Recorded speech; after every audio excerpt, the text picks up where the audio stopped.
আসসালামু আলাইকুম। আজকে আমরা ৪৯তম বিশেষ বিসিএসের গণিত অংশের এই অঙ্কটি সমাধান করতে যাচ্ছি। এখানে বলা হয়েছে একটি ঘনকের সম্পূর্ণ পৃষ্ঠের ক্ষেত্রফল ৪৮ বর্গমিটার। ঘনকটির কর্ণের দৈর্ঘ্য কত? তাহলে এই অঙ্কটি সমাধান করার জন্য আমাদেরকে প্রথমত দুটি বিষয় জানতে হবে, দুটি সূত্র জানতে হবে। একটি হচ্ছে ঘনকের সম্পূর্ণ পৃষ্ঠের ক্ষেত্রফলের সূত্রটি জানতে হবে, পাশাপাশি ঘনকের কর্ণের দৈর্ঘ্যের সূত্র জানতে হবে। তাহলে প্রথমত ঘনকের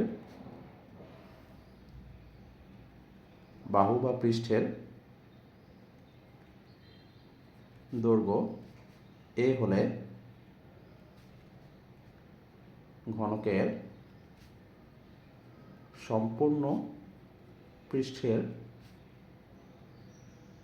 ক্ষেত্রফল সূত্র হচ্ছে 6a²।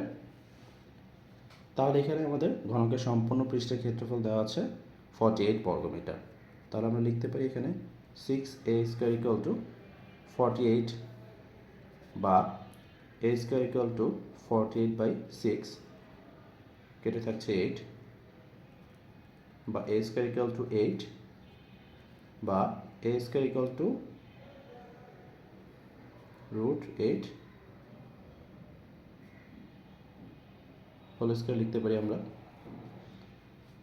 তাহলে এ সমান হয়ে যাচ্ছে এখানে 8কে ভাঙিয়ে আমরা লিখতে পারি 4 × 2, আর দুই সাইডের স্কোয়ারটা আমরা তুলে দিলাম।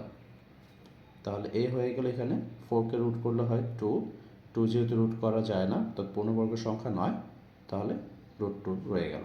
তাহলে এ অর্থাৎ একটা পৃষ্ঠের ক্ষেত্রফল বা একটা বাহুর দৈর্ঘ্য পেয়ে গেলাম আমরা 2√2। তাহলে আমাদের দ্বিতীয় যে বিষয়টি প্রয়োজন সেটি হচ্ছে ঘনকটি কর্ণের দৈর্ঘ্য নির্ণয়ের জন্য সূত্রটি। তাহলে কর্ণের দৈর্ঘ্য সূত্রটি আমরা জানি √3a, অর্থাৎ ঘনকের ক্ষেত্রে কর্ণের দৈর্ঘ্য হচ্ছে √3a।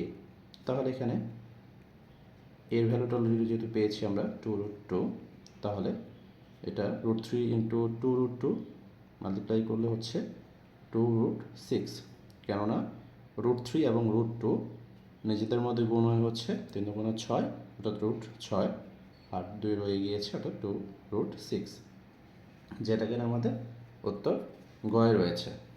তো আমাদের এখানে এই প্রশ্নের উত্তর হবে ঘ 2√6 মিটার। ধন্যবাদ সবাইকে।